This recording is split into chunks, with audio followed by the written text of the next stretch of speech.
Hello dear aspirant, welcome to education with TV sir. और आज हम ऑर्गेनाइजेशन, ग्लोबलाइजेशन, वेस्टर्नाइजेशन, संस्कृताइजेशन सब कुछ पढ़ेंगे। जितना भी 5 टाइप्स के जो नाइजेशंस है वो सारे को सारे यहाँ पर ख़त्म करेंगे, क्योंकि ये एक बहुत ही बड़ा यूनिट है। ये इस यूनिट में बहुत सारे क्वेश्चंस नेट में भी आते हैं, एसएसबी में आते ही आते हैं, तो इसको हम अच्छे से देखेंगे। उससे पहले कुछ information regarding SSB lectureship exam के लिए मैं दे देता हूँ। अभी जो सूरत हाल दिख रहा है, इसका एग्जाम मोस्ट प्रोबेबली नवंबर के लास्ट में होने वाला है या फिर दिसंबर के फर्स्ट वीक में होने वाला है, और उसके आगे जा ही नहीं सकता, क्योंकि उसके बाद नेट का एग्जाम आने वाला है। तो नेट का एग्जाम क्योंकि नेशनल लेवल का एग्जाम है, उसके साथ एसएसबी जो स्टेट लेवल का एग्जाम है वो क्लैश नहीं करना चाहेगा। इसीलिए आप ऐसे सोच के चलो कि नवंबर लास्ट तक एग्जाम होना ही होना है। इसीलिए मैं कहता हूँ प्रिपेयर फॉर द वर्स्ट। आप सबसे कम टाइम लेके ही आप चलो टारगेट में। ज़्यादा मिल जाए तो बहुत बढ़िया है, कम मिले तो कम में ही आपको संतुष्ट होना है, उसके तरफ ही आपको प्रिपेयर होना है। कम के लिए प्रिपेयर होंगे तो ज़्यादा मिलेगा तो और बेटर रिवाइज कर पाओगे। अगर ज़्यादा के लिए प्रिपेयर हो रहे हो और कम टाइम आपको मिला तो आपको प्रॉब्लम हो सकती है। इसीलिए आप मानो कि नवंबर लास्ट तक ही एग्ज़ाम होने वाला है, उसके चलते ही आपको प्रिपेयर होना है। प्रिपेयर के लिए आप 2-3 चीज़ें कर सकते हो। पहले तो आप क्लासेस वगैरह सारे के सारे देख लो, उसके साथ साथ आप बुक्स को भी पढ़ो। अपनी जो भी डाउट्स है उस डाउट को अच्छे से क्लियर कर लो। उसके साथ साथ एमसीक्यू लगा हुआ है, एमसीक्यू बहुत प्रैक्टिस करो। एमसीक्यू जितना ज़्यादा प्रैक्टिस करोगे उतना ज़्यादा आइडिया आएगा। मेरे हिसाब से तो आप नेट का प्रैक्टिस कर लो, मेरे हिसाब से जो सेट वगैरह है उसका भी प्रैक्टिस कर लो। बहुत सारे क्वेश्चंस का आपके पास भरमार होनी चाहिए, ताकि आप जान पाओ कि इस यूनिट का इंपॉर्टेंस क्या है, इस यूनिट से कौन कौन से क्वेश्चंस आए थे। क्योंकि जो भी क्वेश्चंस आएंगे कहीं ना कहीं किसी का तो रिपीट होने वाला क्वेश्चन है। यहाँ पर यूनिक क्वेश्चंस कोई नहीं देगा। यूनिक क्वेश्चन ज़्यादातर आप देखोगे कि 5 से 10% ही रहता है, ज़्यादा से ज़्यादा 90% क्वेश्चंस रिपीटेड होते हैं। वो कहीं ना कहीं आया हुआ क्वेश्चन ही है, चाहे नेट में आया था, सेट में आया था, या फिर कहीं ना कहीं पीएचडी एंट्रेंस में आया था, कहीं तो वह आया था। इसीलिए आप कलेक्ट करो एमसीक्यूज को, उसको लगाओ और बेटर प्रैक्टिस करते करते आप एक बेटर स्कोर कर पाओगे। ओके, हमने जो पहला वीडियो था सोशियोलॉजी का, वहाँ पर बहुत सारे कॉन्सेप्ट डिस्कस किए थे।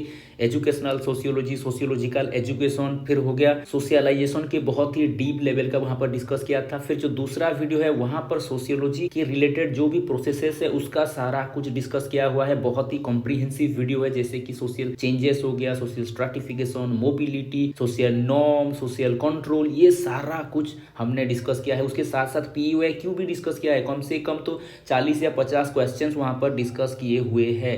तो वो वीडियो भी पहले देख लो, ताकि अच्छे से आपको सोशियोलॉजी में पकड़ आ सके।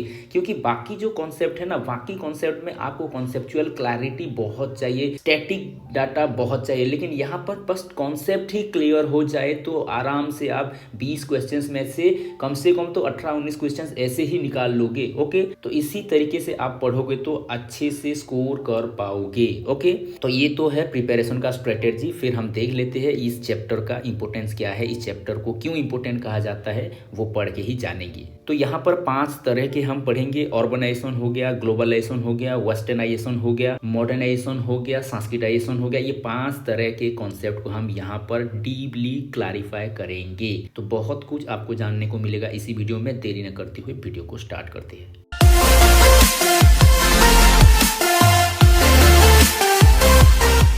तो पहला जो कॉन्सेप्ट है वो है ऑर्गेनाइजेशन। ऑर्गेनाइजेशन से ही हम स्टार्ट करेंगे आज का वीडियो। ओके, तो ऑर्गेनाइजेशन क्या है, जहाँ यहाँ से आप जो कॉन्सेप्ट वगैरह है ना, वहाँ टर्मिनोलॉजी को अच्छे से समझने की कोशिश करो। वर्ड में ही उत्तर छुपा हुआ होता है। अगर वर्ड को आप अच्छे से पकड़ लिया तो आप अच्छे से एग्जाम को क्रैक कर पाओगे, क्वेश्चंस को सॉल्व कर पाओगे। यहाँ पर अर्बन वर्ड आ रहा है, यहाँ पर देखो अर्बन वर्ड आ रहा है, यानी कि लोग जब रूरल एरिया से अर्बन एरिया की तरफ भागेंगे, वो किसी भी कारण हो सकता है। कोई जॉब के लिए भाग रहा है, कोई बेटर फैसिलिटीज के लिए भाग रहा है, कोई वे ऑफ लाइफस्टाइल के लिए भाग रहा है। किसी भी कारण के लिए अगर आप रूरल से अर्बन की तरफ मूवमेंट हो रहे हो तो इसको कहा जाएगा अर्बनाइजेशन, यानी कि अर्बनाइज होने की आप कोशिश कर रहे हो। तो अर्बनाइजेशन क्या है, अर्बनाइजेशन एक तरह की मूवमेंट है जहां पर पॉपुलेशन क्या कर रहे हैं, रूरल से अर्बन एरिया में जा रहे हैं, मूवमेंट हो रही है, मोबिलिटी हो रही है, ऐसे आप कह सकते हो। ओके, और इसके इसके चलते क्या होगा, इसके चलते अर्बन एरिया का जो पॉपुलेशन है वो इंक्रीज होगा, वो बढ़ने लगेगा। ओके, तो मिचेल क्या कहते हैं, मिचेल अर्बनाइजेशन को डिफाइन करते हैं, urbanisation is the process of becoming urban होने की ये प्रक्रिया है। रूरल एरिया क्या कर रही है, रूरल पीपुल अर्बन होने की कोशिश कर रहे हैं, अर्बन को फॉलो कर रहे हैं, अर्बन जैसा बर्ताव करने की कोशिश कर रहे हैं, वो सिटीज की तरफ मूव कर रहे हैं, वे एग्रीकल्चर को छोड़ के अदर जॉब में आ रहे हैं। ये इसका सबसे बड़ा फीचर्स है। ये भी क्वेश्चंस आया हुआ है, एग्रीकल्चर से अदर नॉन एग्रीकल्चरल शिफ्ट को क्या कहा जाता है, ये अर्बनाइजेशन है। क्योंकि रूरल एरिया में एक ही काम ज्यादातर आप देखने को मिलेगा, सारे व्यक्ति डिपेंडेंट है एग्रीकल्चर के ऊपर, एग्रीकल्चरल सेक्टर के ऊपर। लेकिन अर्बन में जाओगे तो फील्ड बहुत ज़्यादा खुल जाएगा। ओके, बहुत ज़्यादा खुल जाएगा, वहाँ पर फैक्ट्रीज है, वहाँ पर इंडस्ट्रीज है, बहुत सारे काम आपको मिलेंगे। लेकिन रूरल में केवल और केवल आपको एग्रीकल्चर रिलेटेड ही काम मिलेगा। ओके, तो इसीलिए लोग क्यों भाग रहे हैं वहाँ पर, वहाँ ज़्यादा काम मिलेगा, ज़्यादा पैसा मिलेगा, ज़्यादा बेहतर जिंदगी मिलेगी, फैसिलिटीज मिलेगी, इसके चलते वहाँ पर लोग भाग रहे हैं। ओके, तो रूरल और अर्बन में सबसे जो बड़ा डिफरेंस है, मिचेल कहते हैं रूरल में सिर्फ एग्रीकल्चरल सेक्टर ही था, यहाँ पर ट्रेड है, मैन्युफैक्चरिंग है, इंडस्ट्री है, मैनेजमेंट है, बहुत सारे एम्प्लॉयमेंट के स्कोप खुल जाते हैं अर्बन एरिया में, इसीलिए लोग भाग रहे हैं अर्बन एरिया को। ओके, तो अर्बनाइजेशन का क्या है कैरेक्टरिस्टिक्स, उसको भी थोड़ा देख लेते हैं। अर्बनाइजेशन ज्यादातर आप देखोगे ये one type of occupational shift है, लोग एग्रीकल्चरल सेक्टर से जाके नॉन एग्रीकल्चरल सेक्टर में काम करना चाहते हैं, यानी कि एग्रीकल्चरल सेक्टर में जितनी अपॉर्चुनिटीज है नॉन एग्रीकल्चरल सेक्टर में उससे ज़्यादा अपॉर्चुनिटीज है, इसीलिए लोग कहाँ भाग रहे हैं, नॉन एग्रीकल्चरल ऑक्यूपेशन की तरफ भाग रहे हैं। इसीलिए इसको कहा जा रहा है ये ऑक्यूपेशनल शिफ्ट जैसा ही है। आप शहर में जाओगे, यहाँ पर ट्रेड है, बिजनेस है, बिजनेस के चलते आप बहुत सारे काम पाओगे, मैन्युफैक्चरिंग है, बहुत सारी कंपनियां हैं, बहुत सारे इंडस्ट्री है, वहाँ पर भी काम पा सकते हो, वहाँ पर मैनेजमेंट के लिए भी बहुत सारे काम है, वहाँ पर भी काम पा सकते हो, बहुत सारे फील्ड आपका खुल जाता है। ओके, तो इसीलिए इसको कहा जा रहा है ये ऑक्यूपेशनल शिफ्ट है। वहाँ पर ज़्यादा जॉब की अपॉर्चुनिटीज़ हैं, क्योंकि फील्ड बहुत बड़ा है तो जॉब भी ज़्यादा होगा। रूरल में ज़्यादा फील्ड ही नहीं है, एग्रीकल्चर के ऊपर सारे के सारे बेस्ड है, सारे के सारे डिपेंडेंट है, तो यहाँ पर स्कोप ज़्यादा नहीं है, यहाँ पर ज़्यादा जॉब अपॉर्चुनिटीज़ नहीं है। ओके, फिर क्या होता है, अगर आप रूरल एरिया में देखोगे ज़्यादातर जो एग्रीकल्चर में डिपेंडेंट है, एग्रीकल्चर के आधार पे वहाँ पर क्लासिफिकेशन होता है, जिसके पास ज़्यादा ज़मीन है वो बड़ा है, जिसके पास कम ज़मीन है वो छोटा है। लेकिन आप अगर अर्बन एरिया में देखोगे, अर्बन एरिया में ज़्यादातर किससे डिफ्रेंशिएट ज़्यादा होता है, ऑक्यूपेशन के आधार पे, क्लास के आधार पे, स्टैंडर्ड के आधार पे यहाँ पर ज़्यादा डिफ्रेंशिएट किया जाता है। ओके, रूरल एरिया में ज़्यादातर आप देखोगे, रूरल एरिया में पर्सनल इंटरेक्शंस ज़्यादा रहता था, लेकिन अर्बन एरिया में आप ज्यादा देखोगे कि जो भी इंटरेक्शंस हो रहा है वो सारे के सारे इम्पर्सनल है, क्योंकि वहां पर आप घुल मिल नहीं गए हो, वहां पर ज्यादा जान पहचान नहीं है। लेकिन रूरल एरिया में क्या होता है, एक विलेज में आप अगर रह रहे हो तो सबके साथ आपका जाना पहचाना होता रहता है, इसीलिए जो इंटरेक्शंस होता है वो पर्सनल होता है। लेकिन अर्बन एरिया में ऐसा नहीं है, आपको तो एक बिल्डिंग में आप 4 परिवार रह रहे होते हैं, वहां पर चारों परिवार आप देखोगे, 4 परिवार सारे के सारे रेंट में रह रहे हैं, लेकिन वो चारों परिवार किसी को पता ही नहीं है कि मेरे बगल में कौन रह रहा है। यानी कि ये जो इंटरेक्शंस होगा, कभी कभार आप घर से बाहर आ गए, थोड़ा बहुत उनको देख लिया, 1-2 बातें कर ली, तो ये इंटरेक्शंस क्या होगा, ये पर्सनल इंटरेक्शंस नहीं होगा, ये इम्पर्सनल इंटरेक्शंस होगा अर्बन एरिया में। ओके, फिर सबसे बड़ी बात जो है ये है, इसके चलते ही लोग अर्बन एरिया में जा रहे हैं, ज्यादा अपॉर्चुनिटीज वहां पर है, और जितना ज्यादा अपॉर्चुनिटीज होगा, अपवर्ड मोबिलिटी उतना बेहतर होगा। हमने पिछली क्लास में मोबिलिटी का बहुत ही कॉम्प्रिहेंसिव वे में डिस्कशन किया है, various way of mobility, upward हो गया, वर्टिकल हो गया, inter generation, intra generation, occupational, ये सारा कुछ वहां पर डिस्कस किया हुआ है। आप अगर उस वीडियो को नहीं देखे हो तो उसको जाके पहले देख लो, ताकि आप अपवर्ड मोबिलिटी क्या है जान पाओ। एजुकेशन का सबसे बड़ा काम है अपवर्ड मोबिलिटी, ऊपर उठने की जो मोबिलिटी है, यानी कि आप एक सोशल स्टेटस लो में थे, आप ऊपर उठ रहे हो, यानी कि ये कहाँ होगा, ये ये अगर आपको बेटर जॉब मिलेगा, बेटर अपॉर्चुनिटी मिलेगी, तभी आप ऊपर की तरफ जा सकते हो, यानी कि आपका प्रमोशन हो सकता है, आपका इकोनॉमिकल स्टैंडर्ड डेवलप हो सकता है, आपका सोशियो इकोनॉमिकल स्टेटस चेंज हो सकता है। इसी को ही कहते हैं अपवर्ड मोबिलिटी, यानी कि जितना ज़्यादा अपॉर्चुनिटी मिलेगा, बेटर जॉब मिलेगा, आपका सोशियो इकोनॉमिकल स्टेटस चेंज हो जाएगा। यही तो है अपवर्ड मोबिलिटी। ओके, फिर ऑर्गेनाइजेशन के चलते आप देखो कि स्पेशलाइजेशन इंक्रीज होता जाएगा। स्पेशलाइजेशन यहाँ पर ज़्यादा है क्योंकि आप देखोगे हर काम में बहुत सारे लोग इन्वॉल्व हो रहे हैं, बहुत सारे पॉपुलेशन इन्वॉल्व है, तो यहाँ पर ज़्यादा स्पेशलाइजेशन की गुंजाइश है। लेकिन आप एग्रीकल्चर सेक्टर में देखोगे स्पेशलाइजेशन की कोई ज़रूरत नहीं है। आप क्या कर रहे हो, सपोज आप एक फील्ड में गए हो, वहाँ पर खरपतवार ज़्यादा हो गया है, खरपतवार निकालने के लिए आपको कोई स्पेशलाइजेशन नहीं चाहिए, आप बस खरपतवार को आइडेंटिफाई कर रहे हो, उसको निकाल रहे हो। धान के खेतों में खरपतवार निकाल रहे हो, जो अनवांटेड प्लांट है उसको निकाल रहे हो, उसके लिए कोई स्पेशलाइजेशन नहीं चाहिए। लेकिन अगर आप अदर फील्ड में जाओगे, नॉन एग्रीकल्चरल फील्ड में जाओगे, जितना आपका उस फील्ड में सपोज कोई इंडस्ट्री है, उस इंडस्ट्री के बहुत सारे डिपार्टमेंट होते हैं, उस डिपार्टमेंट में अगर आपका बेटर स्पेशलाइजेशन है तो आपका ज़्यादा डिमांड रहेगा, आपका ज़्यादा रिगार्ड रहेगा, आपका ज़्यादा वैल्यू रहेगा। इसीलिए यहाँ पर स्पेशलाइजेशन का स्कोप बहुत ही ज़्यादा है। और यहाँ पर डिवीजन ऑफ लेबर भी रहते हैं। डिवीजन ऑफ लेबर का मतलब हो गया सभी सेक्टर के लिए अलग अलग कैटेगरी रहता है, ये लेबर ये काम करेगा, उस फील्ड का लेबर वो काम करेगा, ये फील्ड के हिसाब से अलग अलग काम करते हैं। लेकिन एग्रीकल्चर में एक ही तरह के लेबर आप देखोगे, वो सारे काम कर रहे हैं। एक ही लेबर धान काटने का भी काम कर रहा है, वो जाके क्या कर रहा है, वो खरपतवार निकाल रहा है, वो सभी कामों में इन्वॉल्व हो रहा है। वहाँ पर स्पेशलाइजेशन नहीं है और डिवीजन ऑफ लेबर नहीं है, वहाँ पर लेबर मतलब लेबर ही है। ओके, लेकिन यहाँ पर क्योंकि बहुत सारे अपॉर्चुनिटीज है, क्योंकि बहुत सारे फील्ड है, फील्ड के चलते फील्ड में भी बहुत सारे डिपार्टमेंट है, तो डिपार्टमेंट के चलते बहुत सारे डिविजन आ जाएंगे। ओके, तो ये हो गया अर्बनाइजेशन। फिर देख लेते हैं वेस्टर्नाइजेशन।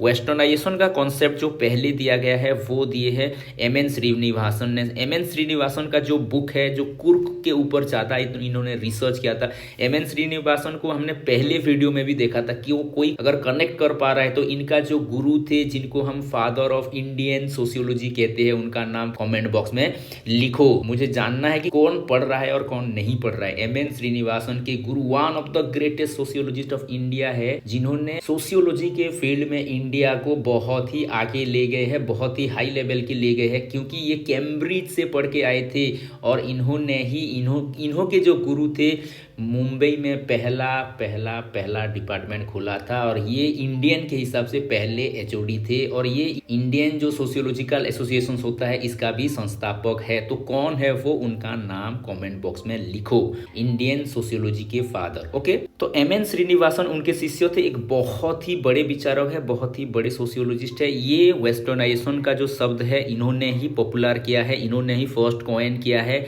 और ये कहते हैं ये एक तरह का इमिटेशन है। वेस्टर्नाइजेशन के वर्ड से ही आप पता कर पा रहे होंगे, वेस्टर्न कल्चर को इमिटेट करना है, वेस्टर्न कल्चर को अंधाधुंध फॉलो करना है, यही है वेस्टर्नाइजेशन। इमिटेट करना, एक ही शब्द में आपको याद करना है, तो इमिटेट करना, क्या भला है क्या बुरा है, मेरा कल्चर क्या कहता है उसको जानना नहीं है, सीधे इमिटेट करना है। वो कैसे पहन रहे हैं मुझे पहनना, वो कैसे खा रहे हैं मुझे खाना है, वो कैसे लाइफस्टाइल जी रहे हैं मुझे जीना, ये क्या है, ये वेस्टर्नाइजेशन है। वेस्टर्न कल्चर को एज इट इज हूबहू इमिटेट कर देना, कॉपी कर देना, फॉलो कर देना, इसको कहा जाएगा वेस्टर्नाइजेशन। ओके, तो श्रीनिवासन क्या कहते हैं, श्रीनिवासन कहते हैं वेस्टर्नाइजेशन का कारण क्या है, change in society due to impact of British rule. British rule जब आने लगा, जब ब्रिटिश हमारे ऊपर हावी होने लगे, हम उसको कल्चर को देख के उनके जैसा कॉपी करने लगे, क्योंकि हमने सोचा कि वो हमसे सुपीरियर है, वो ज़्यादा सुपीरियर है, वो ज़्यादा बेटर है, इसीलिए तो वो हम पे राज कर रहे हैं, इसीलिए हम उनके कल्चर को ऊंचे देखने लगे, अपनी कल्चर को नीचे देखने लगे। ओके, तो हम उनके कल्चर को ऊंचे मानने लगे और उनके कल्चर को हमने एडॉप्ट कर लिया, उनके कल्चर को हमने अंधाधुंध फॉलो कर लिया, इसको ही कहा जा रहा है वेस्टर्नाइजेशन। ओके, तो एम.एन. श्रीनिवासन उनके बुक में क्या वर्णन करते हैं, वेस्टर्नाइजेशन कैसे डिफाइन करते हैं, वो भी थोड़ा देख लेते हैं। ओके, श्रीनिवासन कहते हैं westernisation refer to the change brought about in Indian society. Westernisation को वो जोड़ रहे हैं इंडियन सोसाइटी से। Okay, Indian society and culture as a result of over 150 years of British rule. Okay, तो ब्रिटिश शासन जो 150 साल यहाँ पर हुआ है, उसके चलते उनका जो आइडियोलॉजी है, उनका जो रहन सहन है, वो एज इट इज हमारे कल्चर में आ गया है। ओके, एंड द टर्म्स वो change acquired at different level, technological institution, ideological and values, यानी कि उनके जो आइडियोलॉजी है, उनके जो वैल्यू है, हमने एज इट इज कॉपी कर लिया, इमिटेट कर लिया, ग्रहण कर लिया। इसको ही कहा जा रहा है वेस्टर्नाइजेशन। ओके, ये एक बहुत ही बड़ा कॉन्सेप्ट है। अर्बनाइजेशन से भी क्वेश्चंस आता है, वेस्टर्नाइजेशन से भी कॉन्सेप्ट आता है। ओके, तो अच्छे से इसको आप समझ लो। ओके, लेकिन जो सबसे ज़्यादा क्वेश्चंस आता है, जो कि सबसे हाई लेवल का है, वो है मॉडर्नाइजेशन। ओके, अर्बनाइजेशन से क्या हो रहा था, हम अर्बन बनने की कोशिश कर रहे थे। वेस्टर्नाइजेशन से क्या हो रहा था, वेस्टर्न को हम एज इट इज कॉपी कर रहे थे। लेकिन मॉडर्नाइजेशन एक बहुत ही बड़ा कॉन्सेप्ट है, एक हायर कॉन्सेप्ट है, एक पॉजिटिव कॉन्सेप्ट है। ओके, यहाँ पर देखो मॉडर्न वर्ड आ रहा है, मॉडर्न बनने की आप कोशिश कर रहे हो, यानी कि मॉडर्न बनने की कोशिश माने रैशनैलिटी की तरफ भाग रहे हो आप, रैशनल थॉट की तरफ, न्यू आइडियाज की तरफ, न्यू थॉट्स की तरफ भाग रहे हो, यानी कि सबको एज इट इज देख रहे हो, सबको ग्रहण करने की क्षमता आपके अंदर विकसित कर रहे हो। ये हो गया मॉडर्न बनना। मॉडर्न शब्द जो है, मॉडर्नाइजेशन शब्द जो है, वो आया है मोडो शब्द से। मोडो एक लैटिन वर्ड है और मोडो का मतलब हो गया वर्तमान, प्रेजेंट, लेटेस्ट या फिर जस्ट नाउ। ओके, ये भी कुछ कुछ बार क्वेश्चंस दे देता है, मॉडर्न का मतलब क्या है या फिर मॉडर्नाइजेशन का मतलब क्या है, कौन से लैटिन वर्ड से आया है। ओके, तो मॉडर्नाइजेशन कॉन्सेप्ट जो है, ये एक तरह का सोशल चेंज है। ओके, सोशल चेंज माने हम एडजस्ट होना चाहते हैं मॉडर्न टाइम के साथ, मॉडर्न पीरियड के साथ। ओके, और मॉडर्नाइजेशन का मतलब है we are ready to accept new thoughts, new ideas, new things. Okay, तो हम क्या करना चाहते हैं, न्यू थॉट्स को, न्यू आइडियाज को, न्यू थिंग्स को एक्सेप्ट करना चाहते हैं। We are ready to accept, we are ready to accept such kind of change. उस चेंज को अपना लाइफस्टाइल बनाना चाहते हैं, यही मॉडर्नाइजेशन है। इसको रिजेक्ट करना नहीं चाहते, क्योंकि अगर आप ट्रेडिशनल वे में देखोगे, ये बाहर का कॉन्सेप्ट को बहुत ज्यादा रिजेक्ट करते थे, बहुत ही ट्रेडिशनल वे में थिंकिंग था। लेकिन मॉडर्न का मतलब हो गया सभी को आप एक्सेप्ट करोगे। अगर कोई बेहतर चीज है, आपसे बेहतर है, तो आप उसको भी एक्सेप्ट करोगे। कोई बेहतर टेक्नोलॉजी आपके यहाँ पर आ रहा है, आपके यहाँ पर नहीं है, तो उस टेक्नोलॉजी को आप रेडी हो एक्सेप्ट करने के लिए, उस आइडिया को एक्सेप्ट करने के लिए आप रेडी हो। कुछ भी आ रहा है बाहर से, अगर ये आपके सोसाइटी में बेटरमेंट के लिए आ रहा है, बेटर कर पाएगा, इसके पास इफिशियंसी है, इसके पास क्षमता है, तो आप उसको एक्सेप्ट कर रहे हो, यानी कि ये मॉडर्नाइजेशन को इंडिकेट कर रहा है। Okay, modernisation is a process associated with the factors like attitude, inspirations, value. Whenever it change, modernisation process begins. तो यहाँ पर सबसे जरूरी चीजें क्या है, मॉडर्नाइजेशन में आपका एटीट्यूड शिफ्ट हो रहा है, आपका वैल्यू सिस्टम शिफ्ट हो रहा है, आपका इंस्पिरेशन शिफ्ट हो रहा है, क्योंकि आप जो कॉन्सेप्ट को एक्सेप्ट कर रहे हो, जिस थॉट को एक्सेप्ट कर रहे हो, जिस आइडिया को आप एक्सेप्ट कर रहे हो, आपको पता है कि ये आइडिया, ये थॉट्स आपको बेटर करेगा, आपके सोसाइटी को इंप्रूव करेगा, ये टेक्नोलॉजी आप में बेटर वे ऑफ लिविंग लाएगा, इसीलिए आप इसको ग्रहण कर रहे हो। यहाँ पर देखो, यहाँ पर रैशनैलिटी ज्यादा हो रहा है। वेस्टर्नाइजेशन में क्या था, वो अंधाधुंध इमिटेट करना था, अंधाधुंध फॉलो करना था, ब्लाइंडली आप फॉलो कर रहे थे वेस्टर्नाइजेशन में। लेकिन यहाँ पर आप रैशनल थिंकिंग से आप देख रहे हो, जांच रहे हो, परख रहे हो, क्योंकि ये जो इंस्ट्रूमेंट आया है, ये जो टेक्नोलॉजी आया है, उस देश में भी चेंज किया है, वो देश में भी चेंज किया है, तो मेरा देश में भी आएगा, तो मेरे देश में भी बहुत सारा चेंजेस आएगा। ये आप जान रहे हो, तभी तो आप उसको एक्सेप्ट करोगे। You are ready to accept, यही हो गया मॉडर्नाइजेशन। ओके, तो फिर बड़े बड़े सोशियोलॉजिस्ट ने मॉडर्नाइजेशन को कैसे डिफाइन किया है, उसको भी थोड़ा बहुत देख लेते हैं। डेफिनेशंस भी डायरेक्ट क्वेश्चंस दे देते हैं, डायरेक्ट आपको डेफिनेशन दे देगा, ये किसका डेफिनेशन है पता करो, ऐसे करके भी क्वेश्चंस आते हैं। एसएसबी में तो ऐसे क्वेश्चंस बहुत सारे आते हैं, तो इसको भी अच्छे से समझ लेना है। ओके, तो पहले हम देखेंगे प्रोफेसर वाई सिंह, योगेंद्र सिंह का एक बहुत ही बड़ा डेफिनेशन है। मॉडर्नाइजेशन क्या है, modernisation symbolise a rational attitude. देखो यहाँ पर एक वर्ड आ रहा है क्या, रैशनल एटीट्यूड। आप अंधाधुंध फॉलो नहीं कर रहे हो वेस्टर्नाइजेशन के चलते, आप यहाँ पर रैशनल एटीट्यूड के हिसाब से, आपको पता है ये कैसा है, ये कैसा बर्ताव करेगा, ये किस टाइप का चेंजेस करेगा, रैशनल वे में आप इसको देख रहे हो, तभी आप उसको एक्सेप्ट कर रहे हो। यही तो है मॉडर्नाइजेशन। तो modernisation symbolises a rational attitude towards issue and their evaluation. आप इवैल्यूएट भी कर पा रहे हो from universalistic and non particularistic point of view. अगर आप देखोगे यहाँ पर ये क्या कह रहा है, नॉन पर्टिकुलरिस्टिक व्यू में नहीं देख रहे हो आप, यूनिवर्सलिस्टिक व्यू में देख रहे हो, आप अदर के व्यू में भी देख रहे हो। क्योंकि अलग अलग देश में जब कोई टेक्नोलॉजी आ रहा है तो वहां पर चेंजेस बहुत सारे कर रहे हैं, बहुत सारे देश एडॉप्ट कर रहे हैं। अगर आप ट्रेडिशनल थिंकर्स होंगे तो आप रेडी नहीं हो एक्सेप्ट करने के लिए, लेकिन आप मॉडर्न थिंकर होंगे तो जल्दी से जल्दी उसको एडॉप्ट करोगे और बहुत ज़्यादा आपके समाज में, आपके सोसाइटी में चेंजेस आ जाएगा। ये पार्टिकुलराइज नहीं है, ये यूनिवर्सलिस्टिक अप्रोच है। ओके, तो योगेंद्र शर्मा के हिसाब से मॉडर्नाइजेशन क्या है? Modernisation one type of diffusion of scientific temperament and technology है। यहाँ पर देखो, हमने डिफ्यूजन भी पढ़ा था, कल्चरल डिफ्यूजन। दो कल्चर जब आपस में आएंगे तो बहुत सारे कल्चरल चेंजेस हो जाएंगे, कल्चरल शिफ्ट हो जाएंगे, थोड़ा बहुत कल्चर कॉपी करने लगेंगे, ये होगा कल्चरल डिफ्यूजन। यहाँ पर साइंटिफिक डिफ्यूजन हो रहा है, टेक्नोलॉजिकल डिफ्यूजन हो रहा है। यानी तो मॉडर्नाइजेशन क्या कह रहा है? मॉडर्नाइजेशन कह रहा है एक साइंटिफिक या फिर टेक्नोलॉजिकल डिफ्यूजन ज्यादा हो रहा है। यानी कि आप कोई देश से कांटेक्ट में हो, उस देश आपके कांटेक्ट में है, तो वहां पर जो साइंटिफिक चेंजेस हो रहे हैं, डिस्कवरीज हो रहे हैं, इन्वेंशंस हो रहा है, उसका कहीं ना कहीं इंपैक्ट आपको होगा ही होगा। वो आपके देश में आएगा, आपके देश में भी बहुत सारा चेंजेस करेगा। या फिर आपके देश में कुछ नए डिस्कवरीज हुआ, नए इन्वेंशंस हुआ, वो भी वो देश क्या करेंगे, वो देश लेंगे, उनको भी इंपैक्ट होगा। तो ये क्या है? ये कहीं ना कहीं कल्चरल डिफ्यूजन जैसा कॉन्सेप्ट है। यानी कि ये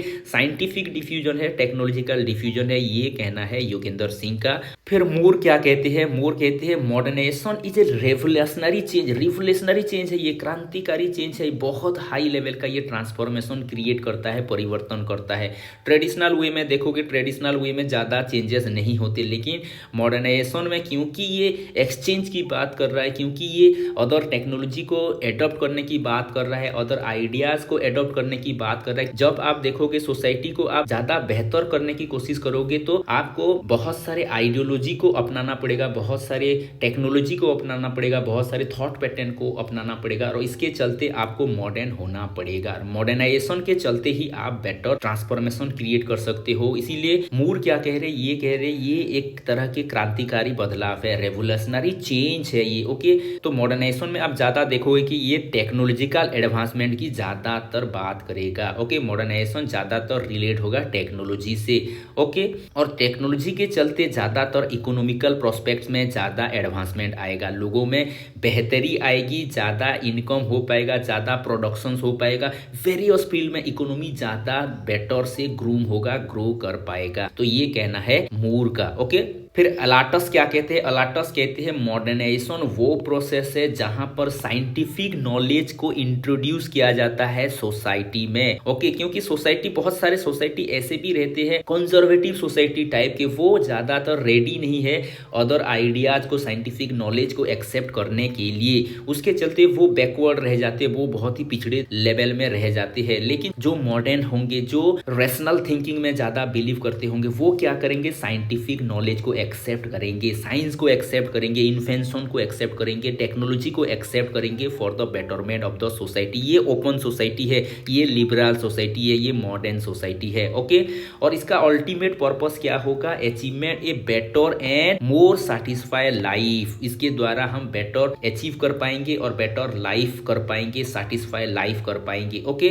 तो ये कहना है एलाटस का। ओके, तो मॉडर्नाइजेशन के क्या कुछ कैरेक्टरिस्टिक्स है उसको भी थोड़ा बहुत देख लेते हैं। ओके, मॉडर्नाइजेशन एक तरह के, आप देखो कि ये one type of homogeneous process है। क्योंकि होमोजेनस प्रोसेस क्यों है? क्योंकि सभी चाह रहे हैं प्रोग्रेस करना, सभी चाह रहे हैं इंप्रूव करना, सभी चाह रहे हैं बेटरमेंट ऑफ द सोसाइटी। तो एक जैसे क्वालिटी को सब चाह रहे हैं, ये इसीलिए होमोजेनियस प्रोसेस कहा जा रहा है। ओके, ये इरिवर्सिबल है। तो टेक्नोलॉजी का यही प्लस भी पॉइंट है, यही माइनस भी पॉइंट है, क्योंकि टेक्नोलॉजी हमारे जीवन में आ गया तो उससे हम उतरना नहीं चाहेंगे, क्योंकि टेक्नोलॉजी हमारे वे ऑफ लिविंग को और बेहतर बना देता है और बेटर बना देता है। ओके, तो ये प्रोसेस क्या हो गया? तो ये प्रोसेस इरिवर्सिबल है। Okay, it is a progressive process. Progressive क्यों है? क्योंकि समाज में ज्यादा बेहतरी आपको देखने को मिलेगा ड्यू टू मॉडर्नाइजेशन। मॉडर्नाइजेशन एक ग्लोबल प्रोसेस है। मॉडर्नाइजेशन के चलते हम क्या कर रहे हैं? टेक्नोलॉजिकल एक्सचेंज ज्यादा कर रहे हैं, साइंटिफिक एक्सचेंज ज्यादा कर रहे हैं, आइडियाज की एक्सचेंज ज्यादा कर रहे हैं। इसीलिए ये मॉडर्नाइजेशन क्या है? ग्लोबल प्रोसेस है। ओके, फिर it is a revolutionary process. ये रेवोल्यूशन है, बहुत ही बड़े लेवल की ये चेंजेस कर लेता है। Okay. It is a complex and multi dimensional process है, ये बहुत सारे आयामों को टच करेगा। ऐसा नहीं है कि टेक्नोलॉजी आएगा तो एक तरह की लाइफ हो जाएगा, नहीं, ये बहुत सारे एस्पेक्ट को चेंज करेगा। जैसे कि आपका इंडस्ट्री को चेंज कर लेगा, ये आपका एजुकेशन को चेंज कर लेगा, कम्युनिकेशन को चेंज कर लेगा, इकोनॉमिक सेक्टर को चेंज कर देगा, सभी सेक्टर को, हेल्थ सेक्टर को चेंज कर देगा, सभी सेक्टर को ये चेंज कर लेगा। इसीलिए ये मल्टी डायमेंशनल है, ओके। और मॉडर्नाइजेशन को रिगार्ड किया जाता है, it is the manifestations of highest level of culture with humanistic approach, okay. तो ये क्या है, मॉडर्नाइजेशन को सबसे ऊंचा दर्जा देना चाहिए क्योंकि ये साइंटिफिक एडवांसमेंट को एक्सेप्ट करता है, टेक्नोलॉजिकल एडवांसमेंट को एक्सेप्ट करता है। It is ready to accept all type of scientific changes. Scientific changes के द्वारा ही तो हम समाज को बेहतर कर सकते हैं, ओके। तो क्यों मॉडर्नाइजेशन आ रहा है? मॉडर्नाइजेशन आने का सबसे बड़ा कारण है एजुकेशन। ये भी क्वेश्चन आया हुआ है। जितना जितना हम एजुकेशन लेते जाएंगे, शिक्षा को अपनी अंदर भरते जाएंगे, हमारा दिमाग बहुत ही ब्रॉडर वे में सोचने लगेगा। हम रेडी हो जाएंगे सभी चीजों को एक बेटर वे में देखने में, इसीलिए हम सभी को एक्सेप्ट कर पाएंगे। टेक्नोलॉजी हो गया, कोई भी फील्ड में अगर कोई भी एडवांसमेंट हो रहा है, कोई भी साइंटिफिक डेवलपमेंट हो रहा है, तो उसको हम रेडी है, हमारे दिमाग रेडी है एक्सेप्ट करने में, हमारे थॉट पैटर्न रेडी है एक्सेप्ट करने में। इसीलिए तो एजुकेशन का काम बहुत ही ज्यादा इंपॉर्टेंट हो जाता है, ओके। फिर मास मीडिया के चलते भी हम मॉडर्नाइजेशन को एक्सेप्ट करते हैं क्योंकि मास मीडिया के द्वारा ही हमको पता चलता है कि उस कंट्री में इस तरह के डेवलपमेंट हुए हैं और वहां पर ये चेंजेस हो गए हैं। तो हम भी क्या करते हैं, हम भी वो टेक्नोलॉजी को एडॉप्ट करते हैं और बहुत सारे चेंजेस हमारे सोसाइटी में करते हैं। तो मास मीडिया के चलते भी मॉडर्नाइजेशन होता है। फिर आइडियोलॉजी ऑफ द नेशन, कोई नेशन ऐसा होता है, they are liberal in nature, वो ज्यादा लिबरल है, वो ज्यादा रेडी टू एक्सेप्ट है मॉडर्नाइजेशन के कॉन्सेप्ट को या फिर टेक्नोलॉजिकल एडवांसमेंट को, साइंटिफिक एडवांसमेंट को। फिर कुछ लीडर्स भी ऐसे होते हैं जो ज्यादा भरोसा किस पर रखते हैं, साइंटिफिक टेम्परामेंट पर ज्यादा भरोसा रखते हैं, टेक्नोलॉजी पर ज्यादा भरोसा रखते हैं। इसके चलते भी मॉडर्नाइजेशन ज्यादा आ जाता है, ओके। अगर आप देखो एक लीडर है जो कि ज्यादा साइंटिफिक फील्ड से ताल्लुकात रखता है, इन्वॉल्वमेंट है, तो वो क्या करेगा, साइंटिफिक एटीट्यूड वाले लोगों को ज्यादा वो तवज्जो देगा, साइंटिफिक डिस्कवरीज को वो ज्यादा तवज्जो देगा। इसके चलते देश में क्या हो जाएगा, साइंटिफिक टेम्परामेंट ज्यादा डेवलप होगा, उसके चलते मॉडर्नाइजेशन ये ज्यादा सेफ होगा, ओके। मॉडर्नाइजेशन को आप अगर देखोगे कोई इसका कुछ साइलेंट फीचर्स भी है, वो भी थोड़ा दे ले। तो ये किसको इंडिकेट कर रहा है, ये एक तरह के साइंटिफिक टेम्पर को इंडिकेट कर रहा है, ये रीजनिंग को इंडिकेट कर रहा है, रैशनलिज्म को ये इंडिकेट कर रहा है। अंधाधुंध फॉलो करने को नहीं कह रहा है, ये रैशनल बेस्ड है, ये रीजनिंग बेस्ड है, ये वेस्टर्नाइजेशन नहीं है, ये मॉडर्नाइजेशन है। वेस्टर्नाइजेशन में सिर्फ हम इमिटेट करते थे, लेकिन मॉडर्नाइजेशन में क्या हो रहा है, आप रैशनल वे में, तार्किक वे में जांचोगे, परखोगे, तभी उसको आप एडॉप्ट करोगे, एक्सेप्ट करोगे, ओके। ये सेकुलराइज है, secularise in the sense narrow minded की ये बात नहीं कर रहा है, ये ब्रॉडर माइंडेड की ये बात कर रहा है, लिबरल कॉन्सेप्ट की ये बात कर रहा है, क्योंकि यहाँ पर टेक्नोलॉजी ज्यादा होगा तो हाई एस्पिरेशन होगा ही होगा, okay. Total change in attitude, norms and value. Science जब हमारे लाइफ में आएगा, साइंटिफिक एटीट्यूड जब हमारे लाइफ में आएगा, हमारा एटीट्यूड, नॉर्म्स, वैल्यू सब कुछ चेंज हो जाएगा। यहाँ पर ज्यादा डेवलप्ड होगा इकोनॉमी, इकोनॉमिकल एडवांसमेंट ज्यादा होगा। क्योंकि आप ऐसे सोचो, ह्यूमन के द्वारा आप अगर काम कराओगे तो कितना काम करेगा, मशीन्स के द्वारा काम कराओगे तो कितना ज्यादा काम होगा। तो मशीन्स आपको ज्यादा बेहतरी दे पाएगा, एक्यूरेसी दे पाएगा, प्रोडक्टिविटी इंक्रीज हो जाएगा, सारे के सारे चीज इंक्रीज हो जाएगा। इसीलिए आपका इकोनॉमी भी इंक्रीज होगा इन टर्म ऑफ मॉडर्नाइजेशन। इसीलिए डेवलप्ड इकोनॉमी चाहिए तो मॉडर्नाइजेशन को एक्सेप्ट करना पड़ेगा, ओके। फिर हो गया broader national interest, national interest भी बढ़ जाएगा। मॉडर्नाइजेशन आएगा तो बहुत सारे टेक्नोलॉजिकल एडवांसमेंट बढ़ेंगे और नेशनल इंटरेस्ट भी बढ़ जाएगा। जितना ज्यादा टेक्नोलॉजी होगा यहाँ पर सभी चीजों को ये इंपैक्ट करेगा, डेमोक्रेसी को भी ये ज्यादातर इंपैक्ट करेगा, ओके। और मॉडर्नाइजेशन का सबसे बड़ा फीचर्स है, ये आपको ओपन माइंडेड बना देगा, ओपन सोसाइटी, लिबरल सोसाइटी बना देगा मॉडर्नाइजेशन। ये एक चैलेंजिंग पर्सनैलिटी क्रिएट करेगा, ओके। तो ये चैलेंजिंग पर्सनैलिटी क्रिएट करेगा क्योंकि मॉडर्नाइजेशन में जो भी टेक्नोलॉजिकल एडवांसमेंट आएगा ये आपको और बेहतरी की कामना कराएगा, आपके दिमाग को और बेटर लेवल में ले जाने की कोशिश कराएगा। क्योंकि जितना टेक्नोलॉजी आएगा वहां पर टेक्नोलॉजी धीरे धीरे क्या करना पड़ेगा, टेक्नोलॉजी के साथ हमको अपडेट होना पड़ेगा, हमको बेहतर करना पड़ेगा। क्योंकि अगर आप सोचो कि पहले जो एसी वगैरह आता था उनका कैपेसिटी लेस था, उसके चलते बहुत सारे जो क्लाइमेट चेंजेस हुए, एसी को हमने अपग्रेड करने की कोशिश की और बेटर एसी आ गया। फिर बाद में क्या होगा, फिर धीरे धीरे वो भी अपग्रेड होता रहेगा। क्यों अपग्रेडेशन हो रहा है, क्योंकि आप चाह रहे हो मॉडर्निटी के हिसाब से, आप चाह रहे हो दुनिया में जो भी चेंजेस आ रहे हैं उस चेंजेस के हिसाब से आप खुद को एडेप्ट करो। एडेप्ट करने के चक्कर में आपका पर्सनालिटी ग्रूम हो रहा है, आपका सब कुछ ग्रूम हो रहा है, एटीट्यूड ग्रूम हो रहा है, थिंकिंग ग्रूम हो रहा है, सब कुछ चेंज हो रहा है। तो मॉडर्नाइजेशन आपके पर्सनालिटी को भी ग्रूम करेगा, इंप्रूव करेगा। पड़ेगा। ओके, तो क्या है एजुकेशन का रोल मॉडर्नाइजेशन में, एजुकेशन और मॉडर्नाइजेशन में क्या संबंध है उसको भी हम थोड़ा देख लेते हैं। ओके, आप सोचो एजुकेशन क्या करेगा, एजुकेशन हमारे माइंड को ब्रॉडर बना देगा, हमारे माइंड को बेटर बना देगा, हमारे माइंड को रीजन की तरफ ले जाएगा, हमारे माइंड को रैशनल बना देगा और रैशनैलिटी के चलते हम ज्यादा लिबरल वे में सोच पाएंगे, ज्यादा ओपन वे में सोच पाएंगे, ज्यादा बेटर वे में सोच पाएंगे। ओके, इसके चलते आपके अंदर मॉडर्निटी डेवलप होगा, यानी कि मॉडर्न वे में आप दुनिया को देख पाओगे, मॉडर्नाइजेशन को आप एक्सेप्ट कर पाओगे। यही तो काम है एजुकेशन का। तो इसके साथ साथ आप देखोगे मॉडर्नाइजेशन के चलते production of skill human resource ज्यादा बढ़ेंगे, क्योंकि जितना ज्यादा आप साइंटिफिक एटीट्यूड रखोगे आपके अंदर उतना ज्यादा बेहतरी की संभावना है, आपके अंदर स्किल की डेवलपमेंट की संभावना सबसे ज्यादा है। Okay, traditional way of thinking आपके अंदर क्या हो जाएगा, खत्म हो जाएगा। ओके, क्योंकि ये एक बैरियर है, ये एक बाधा है देश की डेवलपमेंट के लिए, आपके डेवलपमेंट के लिए, आपकी समूह की डेवलपमेंट के लिए। तो traditional way of thinking cease हो जाएगा, आपका माइंड ब्रॉडर हो जाएगा, आप लिबरल वे में सोच पाओगे। Okay, educational prepares intellectual individual who are sensitive to the need of the society. समाज को क्या चाहिए, समाज के हिसाब से आप क्या करोगे, आप अगर टेक्नोलॉजी चाहिए तो आप टेक्नोलॉजी को ला सकते हो, आइडिया चाहिए तो आइडिया ला सकते हो, कुछ भी चाहिए from other prospective modern way में तो आप रेडी हो उसको एक्सेप्ट करने में, यानी कि आप सच्चे समाज का सेवक हो। ओके, तो मॉडर्नाइजेशन क्या करेगा, आपके समाज के बेहतर के लिए काम करेगा। तो education create interest in mind and positive change in thinking of people. Okay, तो एजुकेशन का सबसे बड़ा इंटरेस्ट क्या है, सबसे बड़ा इंटरेस्ट है समाज में पॉजिटिव चेंज लाना, और पॉजिटिव चेंज के लिए आपको क्या करना पड़ेगा, टेक्नोलॉजिकल एडवांसमेंट करना पड़ेगा, रैशनल थिंकिंग करना पड़ेगा, अदर आइडियाज को आप एक्सेप्ट करना पड़ेगा। ओके, बेटर आइडियाज जो है, बेटर थिंकिंग जो है, बेटर वैल्यू जो है, बेटर टेक्नोलॉजी जो है उसको लाना पड़ेगा, उसके चलते आपके समाज में चेंजेस आएंगे। यही काम है एजुकेशन का और यही काम है मॉडर्नाइजेशन का भी। ओके, और एजुकेशन का सबसे बड़ा काम क्या है,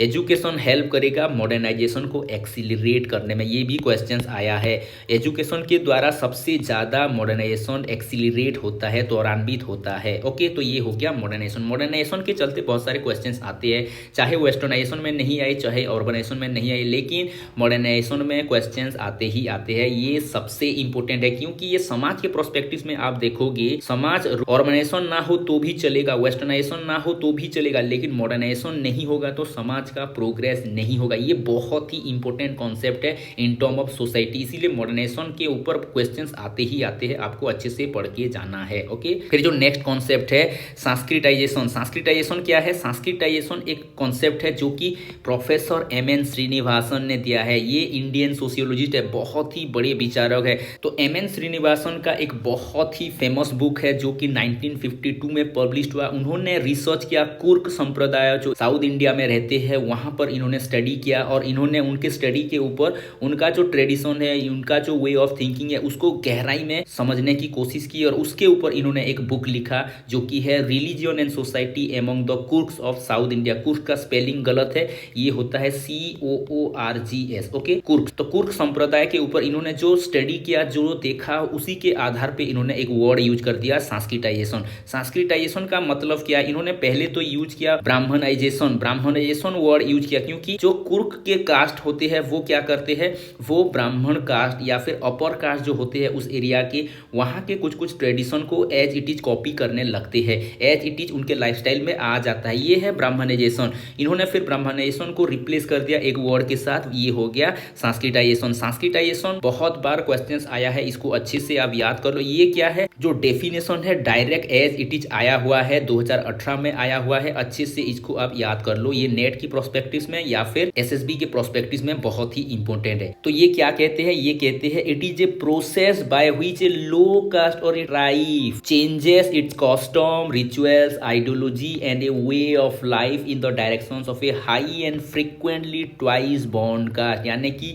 एक लो कास्ट है, एक हाई कास्ट है, ये क्या कर रहे हैं, लो कास्ट क्या कर रहे हैं, हाई कास्ट के रिचुअल्स को फॉलो कर रहे हैं, हाई कास्ट के वे ऑफ लिविंग को फॉलो कर रहे हैं, उनका जो ट्रेडिशन है, उनका जो रिचुअल्स है, उनका जो कस्टम है, उनका जो आइडियोलॉजी है, उनका जो वे ऑफ लाइफस्टाइल है, उसको वो एज इट इज कॉपी कर रहे हैं। कॉपी करने से क्या हो रहा है, उनको एक अलग सी दर्जा दिया जा रहा है, इसीलिए वो क्या कर रहे हैं, वो उसको कॉपी कर रहे हैं। ये क्या है, ये सांस्कृतिजाइजेशन है।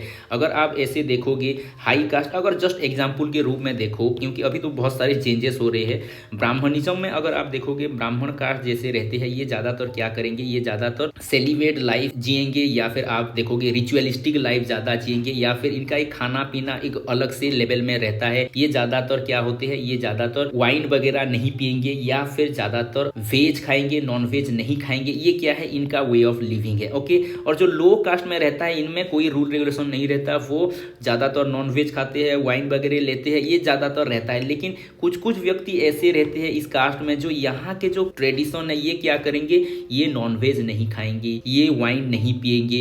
ये क्या कर रहे हैं, ये यहाँ के ट्रेडिशन को फॉलो कर रहे हैं, यहाँ के लाइफस्टाइल को ये फॉलो कर रहे हैं। तो ये करेंगे तो ये समाज में उनको ज़्यादा हायर लेवल में देखा जाएगा। अरे ये जो है ना ये नॉन वेज नहीं खाता, अरे ये उपवास करता है, अरे ये ऐसा करता है। ये क्या है, यहाँ पर उनका स्टेटस थोड़ा अप लेवल हो गया, यानी कि इनको एक अलग दर्जा दिया जा रहा है। ये कहना है श्रीनिवासन का। श्रीनिवासन कह रहे हैं कि जो लो कास्ट होते हैं वो हाई कास्ट को कॉपी करते हैं, यानी कि हाई कास्ट के आइडियोलॉजी को, थॉट्स को एज इट इज ले आते हैं। ये हो गया सांस्कृटाइजेशन। तो ये क्या हो रहा है, ये एक तरह की अपवर्ड मोबिलिटी है। आप अपने लाइफस्टाइल को अपग्रेड कर रहे हो, बेटर कल्चर की तरफ जा रहे हो, बेटर आइडियोलॉजी को एडॉप्ट कर रहे हो। ये one type of upward mobility है। लेकिन इसका भी बहुत ज्यादा क्रिटिसिज्म हुआ है, इंडियन वाले भी क्रिटिसाइज किए हैं और फॉरेन वाले भी क्रिटिसाइज किए। जेएफ स्टॉल ने तो इसको बुरी तरह से क्रिटिसाइज किया है। ओके, ये कहते हैं ये बहुत ही मिसलीडिंग है। आप कैसे कह सकते हो कि जो ब्राह्मणिज्म है,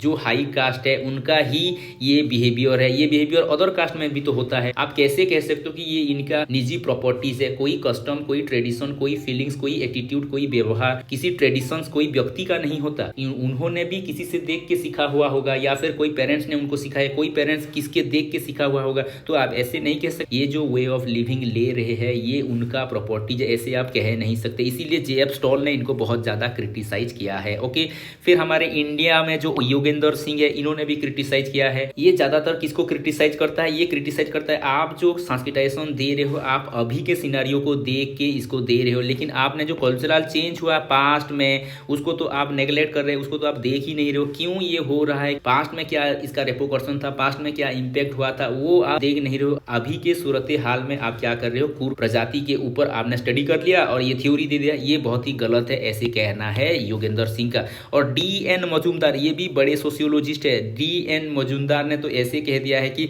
सांस्कृतिक तो होता है लेकिन डी सांस्कृतिक भी होता है। भाई ब्राह्मण कास्ट क्या कर रहे हैं, ब्राह्मण कास्ट जो उनके कॉन्सेप्ट में नहीं था मांस मदिरा खाना, वो क्या कर रहे हैं, लो कास्ट के मांस मदिरा जैसे खाने लगे हैं, लो कास्ट जैसे मांस मदिरा आदि खाते हैं। ये क्या है, ये इनके कस्टम को फॉलो कर रहे हैं। यहाँ पर ज्यादा लिबरल रहता है, यहाँ पर थोड़ा बहुत ही स्ट्रिक्ट रूल रेगुलेशन रहता है, तो ये ज्यादा लिबरलिटी की तरफ आ रहे हैं। तो ये क्या है, ये सांस्कृतिक नहीं है, ये डी सांस्कृतिक है, ऐसे कहना है डी.एम. मजूमदार का। ओके, बहुत ही यूनिक कॉन्सेप्ट है सांस्कृतिक। फिर हो गया जो लास्ट कॉन्सेप्ट है वो है ग्लोबलाइजेशन। ग्लोबल वे में सोच पाना। यहाँ पर वर्ड में ही सारा कुछ है, आप जितना भी पढ़े हो। वेस्टर्नाइजेशन, वेस्टर्न वर्ड है, वेस्टर्न को हम अंधाधुंध फॉलो कर रहे हैं। ऑर्बनाइजेशन, ऑर्बन बनने की कोशिश कर रहे हैं। मॉडर्नाइजेशन, मॉडर्न वे में चिंता करने की कोशिश कर रहे हैं। फिर हो गया सांस्कृतिक, संस्कृति को चेंज करने की कोशिश कर रहे हैं। ग्लोबलाइजेशन, ग्लोबल वे में देखने की कोशिश कर रहे हैं। तो इस वर्ड में ही सारे के सारे आंसर छुपे हुए होते हैं। इसको आपने अच्छे से समझ लिया तो सारे क्वेश्चंस को आप सॉल्व कर पाओगे। ओके, तो ग्लोबलाइजेशन क्या है, ग्लोबलाइजेशन रेफर करता है इंटरकनेक्टेडनेस की बात करता है, यानी कि वसुधैव कुटुंब की बात करता है। ग्लोब को ही एक परिवार मानेगा, ग्लोब को ही एक घर मानेगा ये। ओके, तो हमारा जो देश और देश के बीच में जो इंटरकनेक्टेडनेस है, जहां पर हम एक्सचेंज कर रहे हैं अपनी आइडियाज का, नॉलेज का, रिसोर्सेस का अक्रॉस द बॉर्डर, इसको कहा जाएगा ग्लोबलाइजेशन। ओके, तो ग्लोबल वे में देख पाना, ग्लोबल वे में सोच पाना, यही है ग्लोबलाइजेशन। ओके, तो यहाँ पर क्या होगा, यहाँ पर ज्यादातर आप देखोगे अदर कंट्रीज से बहुत सारी चीजें लाएंगे, अदर कंट्रीज से बहुत सारी चीजें एक्सचेंज करेंगे।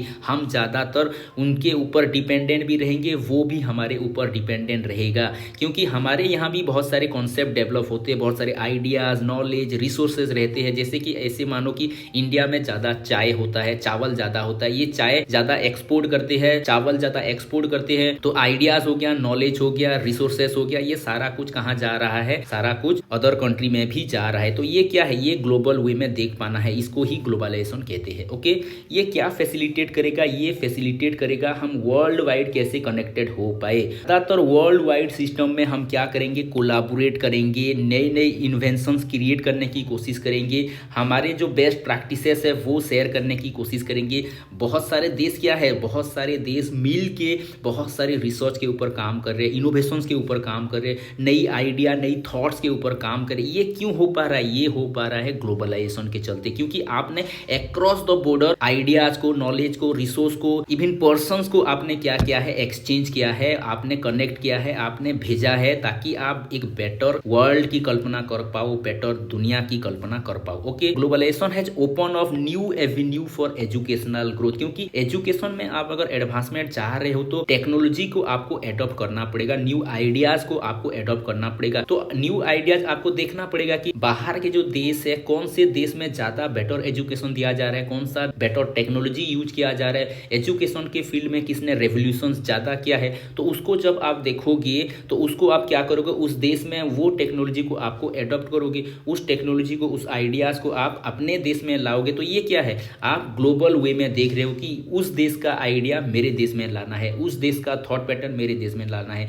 उस देश का टेक्नोलॉजी मेरे देश में लाना है। ये ग्लोबलाइजेशन है। तो ये है सबसे बड़ा कंफ्यूजिंग चैप्टर। बहुत सारे बंदे इसमें बहुत ज्यादा कंफ्यूज होते हैं। यहाँ पर कुछ भी कंफ्यूज होना नहीं है। यहाँ पर जितने भी वर्ड है सारे वर्ड में उत्तर छुपा हुआ है। अर्बन लगा है तो अर्बनाइजेशन यानी कि रूरल से अर्बन की तरफ शिफ्ट होगा। वेस्टर्न लगा है तो वेस्टर्न को अंधाधुंध इमिटेट करना वेस्टर्नाइजेशन हो गया। ग्लोबल लगा है तो ग्लोबल वे में आप क्या कर रहे हो, आइडियाज को, थॉट्स को आप देखने की कोशिश कर रहे हो, वसुधैव कुटुंब की कॉन्सेप्ट से आप देखने की कोशिश कर रहे हो। फिर मॉडर्नाइजेशन क्या है, मॉडर्न वर्ड लगा है तो आप मॉडर्न वे में देखने की कोशिश कर रहे हो, यानी कि सारे आइडियाज को आप रेडी हो एक्सेप्ट करने में, टेक्नोलॉजी को रेडी हो एक्सेप्ट करने में। और लास्ट में जो है संस्कृताइजेशन, संस्कृताइजेशन क्या है, संस्कृति वर्ड लगा है तो यहाँ पर देखोगे लो कास्ट हायर कास्ट की संस्कृति को एज इट इज कॉपी कर रहे हैं। तो ये क्या है, वो एक वर्ड में ही सारा कुछ छुपा हुआ है। इसको आप अच्छे से पढ़ लो, अच्छे से समझ लो। यहाँ से भी 3-4 क्वेश्चंस आते ही आते हैं। ओके, तो आई होप ये कॉन्सेप्ट आपको अच्छे से समझ में आया हुआ होगा। ओके, तो इसके चलते क्या क्या क्वेश्चंस आए हैं वो भी थोड़ा देख लेते हैं। और लास्ट में एक कॉम्प्रिहेंसिव वीडियो भी आएगा जब हम एग्जाम का अनाउंसमेंट हो जाएगा। उसके चलते भी हम बहुत ज़्यादा MCQ based questions answer sessions रखेंगे। वहाँ पर बहुत ही कॉम्प्रिहेंसिव वे में क्या क्या क्वेश्चंस आते हैं उसको लेकर भी हम डिस्कस करेंगे। ओके, तो क्या क्या MCQs वगैरह आया है वो भी थोड़ा देख लेते हैं। ओके, ये 2016 में SSB में क्वेश्चन आया था। मॉडर्नाइजेशन रेफर्स टू, मॉडर्नाइजेशन का मतलब क्या है, किसको ये रेफर करता है। ट्रेडिशनल अप्रोच तो ये बिल्कुल है ही नहीं। मॉडर्न वर्ड में मॉडर्न छुपा है, मॉडर्निटी की ये बात करेगा, यानी कि मॉडर्न वे में एक्सेप्ट करने की बात करेगा, टेक्नोलॉजी को एक्सेप्ट करने की बात करेगा। We are ready to accept new thoughts, new idea, new pattern, ये है मॉडर्नाइजेशन। तो ट्रेडिशनल वे में चिंता करने की बात ये नहीं करेगा। तो ये जो पॉइंट है पेरोचियल, पेरोचियल अप्रोच का मतलब क्या है, नेरोनेस, नेरो वे में ये नहीं देखेगा, ये जो है रैशनल वे में देखेगा। रैशनल वे में आप थिंक कर पा रहे हो, you are ready to accept new ideas. Okay, तो which of the following is true, कौन सा ट्रू है। Mobility and urbanisation is bringing multilingualism to the classroom. Mobility और अर्बनाइजेशन ये क्या लाएगा, ये मल्टीलिंगुअलिज्म लाएगा। अर्बनाइजेशन हो रहा है, मोबिलिटी हो रहा है, उसके चलते जो नए बच्चे आ रहे हैं वो क्या करेंगे, जिस एरिया में आ रहे हैं उस एरिया का लैंग्वेज को वो ज़्यादा बेहतर समझने की कोशिश करेंगे, या फिर उनका एरिया का जो लैंग्वेज है वो वहाँ पर आके कुछ कुछ शेयर करें। यानी कि ये कौन से एस्पेक्ट को बता रहा है, मल्टीलिंगुअल एस्पेक्ट को बता रहा है। तो ये होगा इसका राइट आंसर। ओके, फिर जो नेक्स्ट ऑप्शन है यहाँ पर आप देख सकते हो, नेक्स्ट ऑप्शन है अर्बनाइजेशन इज ब्रिंगिंग एनिमोसिटीज। अरे भाई, अर्बनाइजेशन के चलते शत्रुता क्यों डेवलप होगा स्कूल में। Urbanisation in Indian state like Maharashtra is a big threat to local culture. क्यों थ्रेट होगा भाई, अर्बन एरिया में लोग आ रहे हैं, क्यों आ रहे हैं, वहाँ पर ज़्यादा अपॉर्चुनिटीज़ है, इसलिए लोकल कल्चर क्यों खत्म हो जाएगा, नहीं खत्म होगा भाई। बहुत सारे सालों से देखो रूरल एरिया के लोग अर्बन एरिया में आ रहे हैं, क्या रूरल एरिया का कल्चर खत्म हो रहा है, नहीं हो रहा है भाई। रूरल एरिया में है, अर्बन एरिया में है। कुछ लोग रूरल से अर्बन जा रहे हैं, कुछ लोग अर्बन से रूरल भी तो आ रहे हैं। वहाँ पर ज़्यादातर आप देखोगे कोई कल्चर खत्म नहीं हो रहा है। ओके, तो ये गलत हो जाएगा। ओके, जो फिर लास्ट ऑप्शन है urbanisation is a challenge to education system in metro cities. Metro cities में अगर आप देखोगे लोग क्या कर रहे हैं, रूरल एरिया से ज़्यादातर मेट्रो सिटीज में जा रहे हैं बेटर एजुकेशन के लिए। तो ये एक तरह की उनके लिए चैलेंज होगा। चैलेंज थोड़ा बहुत रहता है, लेकिन इतना ज़्यादा भी चैलेंज नहीं रहेगा। ये आप ऐसे सोचो कि एक इंस्टीट्यूशन में ज़्यादा सीट कितना रहता है, सपोज एक इंस्टीट्यूशन में 100 सीट है, तो 100 सीट में वो कोई भी स्टेट का आए, कोई भी राज्य का आए, कोई भी गांव का आए, वो 100 सीट ही लेगा। तो ज़्यादा ऑर्गेनाइजेशन हो रहा है, मतलब ज़्यादा रूरल एरिया से आ रहे हैं, तो ये समझ में नहीं पाएंगे। ऐसे सोच के अगर हम सोचेंगे तो इंस्टीट्यूशन आगे बढ़ ही नहीं पाएगा। अरे सभी एरिया के लोग आएंगे, सभी थॉट के आएंगे, सभी कल्चर के आएंगे। आपको 100 ही रखना है, आप एंट्रेंस करके ले लो, आप एक प्रोसेस में ले लो। एक प्रोसेस के चलते आप जो बेटर स्टूडेंट है, चाहे वो रूरल एरिया के है, अर्बन एरिया के, किसी भी एरिया के, किसी भी स्टेट के है, आप लोग तो ये चैलेंज उतना भी बड़ा नहीं है। तो ये आंसर नहीं होगा, ये होगा राइट आंसर। ओके, तो which of the following mobility is not related to modernisation. Modernisation के चलते कौन सी मोबिलिटी नहीं होती? साइंटिफिक मोबिलिटी तो होती है, क्योंकि हम बेटर साइंटिफिक टेक्नोलॉजी को लाएंगे या फिर देंगे भी। सोशल मोबिलिटी भी होगा, सोसाइटी में बेटरमेंट आएगा। फिजिकल मोबिलिटी भी होगा, क्योंकि मॉडर्नाइजेशन के चलते आप बेटर पर्सन्स को आप अपने कंट्री में ला के कोलाबोरेट करके क्या कर रहे हो, बेटर आइडियाज जनरेट करने की कोशिश कर रहे हो। लेकिन साइकिक मोबिलिटी ज़्यादातर देखने को नहीं आएगा। ये होगा राइट आंसर्स। ये क्वेश्चंस नेट में भी आया था, साइकिक मोबिलिटी ही इसका राइट आंसर्स है। लेकिन अभी जो 2021 का एसएसबी का एग्जाम हुआ है, इन्होंने इसको ये क्वेश्चंस को क्या किया है, चैलेंज हुआ ये क्वेश्चंस, और ये क्वेश्चंस एरर दिखाया गया है। लेकिन ये क्वेश्चंस आया था, नेट में भी आया था, और ये राइट आंसर है। साइकिक मोबिलिटी नहीं होता है। आप दिमाग की कैसे मोबिलिटी करोगे, साइकिक थॉट की कैसे मोबिलाइज करोगे, ये डिफिकल्ट है, बहुत ही डिफिकल्ट है। ओके, लेकिन मॉडर्नाइजेशन में ये तीनों का तो मोबिलिटी होता ही होता है। Okay, what change is education is necessitated by globalisation. Globalisation के चलते एजुकेशन में कौन सा चेंजेस आता है? ओके, तो ग्लोबलाइजेशन के चलते आप देखोगे इक्वालिटी इन एजुकेशनल अपॉर्चुनिटीज, सभी को अपॉर्चुनिटी मिलती है, क्योंकि ग्लोबल वे में आप सोच पा रहे हो, ये तो राइट है। मॉडर्नाइजेशन ऑफ एजुकेशन में टेक्नोलॉजी नए नए आएंगे, मॉडर्नाइज होगा, ये भी राइट है। वर्टिकल मोबिलिटी कहाँ होगा भाई? वर्टिकल मोबिलिटी का मतलब ही क्या है, आप बेटर एजुकेशन लेके अपनी स्टेटस को चेंज कर पा रहे हो। यहाँ पर स्टेटस की चेंजेस की कोई बात नहीं है, एजुकेशन में क्या चेंज आएगा ये बता रहा है। ये तो अपनी पर्सनल लाइफ के बारे में ये है वर्टिकल मोबिलिटी, तो ये नहीं होगा। फिर हो गया कल्चरल डिफ्यूजन, कल्चर का भी डिफ्यूजन होगा, क्योंकि आप ग्लोबल टेक्नोलॉजी को लाओगे या फिर कोई पर्सन्स को ला रहे हो, कोई आइडियाज़ को अगर ला रहे हो, तो वहाँ का आइडिया आपके यहाँ पर घुल मिल जाएगा। यानी कि कल्चर का भी कुछ ना कुछ डिफ्यूजन क्रिएट होगा। यानी कि ये भी राइट है, ये भी राइट है, ये भी राइट है, सिर्फ ये गलत है। ये एक्चुअल में क्वेश्चंस क्या होना चाहिए था, what changes in education is not necessitated by globalisation, ऐसा होना चाहिए था। लेकिन ये क्वेश्चंस एरर के चलते इन्होंने क्या किया, नॉट को हटा दिया है, या फिर नॉट टाइपिंग एरर हो गया है। इसके चलते ये भी राइट हो गया, ये भी राइट हो गया, ये भी राइट हो गया। तो एसएसबी का जो 2021 का जो रिवाइज्ड आंसर की भी है, ये 1, 2, 3 ये तीनों को ही राइट दिया हुआ है। ओके, तो मॉडर्नाइजेशन ऑफ एजुकेशन हम कैसे अचीव करेंगे? ओके, ये भी क्वेश्चन है एसएसबी का 2021 का है। वोकेशनलाइजेशन ऑफ एजुकेशन, वोकेशनलाइजेशन का कोई बात नहीं है। Change is current scientific and technological development, ये हो जाएगा, क्योंकि मॉडर्नाइजेशन हम क्यों चाहिए, we are ready to accept new ideas, new thoughts, new technology. अर्थात साइंटिफिक और टेक्नोलॉजिकल डेवलपमेंट अगर हम करिकुलम में इंक्लूड करेंगे तो हम ज़्यादा बेहतर से समाज को परिवर्तन कर पाएंगे। यानी कि हम मॉडर्नाइज्ड हो रहे हैं, ये है modernised way of education. Change in curriculum नहीं, किस तरह से चेंज करना है यहाँ पर दिया नहीं है। Improve the physical structure change करना, ये नहीं है। ओके, तो ये होगा right answers. Okay, Which of the following implies the process of interactions and integrations among the people, companies and government in different nation? ये different nations में ideas की एक्सचेंज की बात कर रहा है। ये ग्लोबलाइजेशन है, ग्लोबल वे में सारे देश में हम एक्सचेंज करने की कोशिश कर रहे हैं। ये क्या है, ये है ग्लोबलाइजेशन। वेस्टर्नाइजेशन हम सिर्फ इमिटेट करते हैं।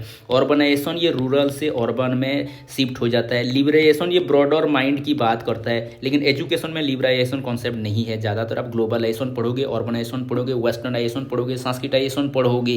Okay, what is the most important outcomes of modernisation of education in India? सबसे बड़ा आउटकम क्या है? बच्चों की एनरोलमेंट इंक्रीज हो गया, ये नहीं है। यूनिफॉर्मिटी इन सिलेबस, ये भी नहीं है। यूनिफॉर्म स्टैंडर्ड बदल गया, ये नहीं है। लेकिन सबसे ज़्यादा जो राइट आंसर्स होगा, improvement in quality of teaching and learning. देखो मॉडर्नाइजेशन जब आया है, आप देखो मॉडर्नाइजेशन के चलते आप देखो अभी क्या है, टेक्नोलॉजी का एडवांसमेंट बहुत ही ज़्यादा बढ़ गया है। हम ऑनलाइन तरीके से भी एजुकेशन को ले पा रहे हैं, ऑनलाइन तरीके से लर्निंग कर पा रहे हैं, टीचिंग कर पा रहे हैं। ये क्या है, ये मॉडर्नाइजेशन को इंडिकेट कर रहा है। तो ये हो गया improvement in quality of teaching and learning. Okay, तो ये था आज का वीडियो। तो आपको क्या करना है, आपको ये वीडियो को अच्छे से देख लेना है, नोट क्रिएट करना है, ये क्वेश्चंस को अच्छे से प्रैक्टिस करना है। उसके साथ साथ आपको बहुत सारे क्वेश्चंस भी कलेक्ट करने हैं, बहुत सारे एमसीक्यूज भी कलेक्ट करने हैं, ये पांचों चैप्टर को लेके, पांचों यूनिट को लेके, क्योंकि इसके इर्द गिर्द जो भी क्वेश्चंस आ रहे हैं उसके चलते ही आप 2023 का जो एसएसबी एग्जाम है या फिर नेट एग्जाम है वहां पर वैसे ही टाइप के क्वेश्चंस देखोगे। जितना जितना आप क्वेश्चंस देखोगे, उसको प्रैक्टिस किए हुए होंगे, उतना ज़्यादा आप बेहतर से आप आने वाले क्वेश्चंस को सॉल्व कर पाओगे। So thank you for watching, have a nice day.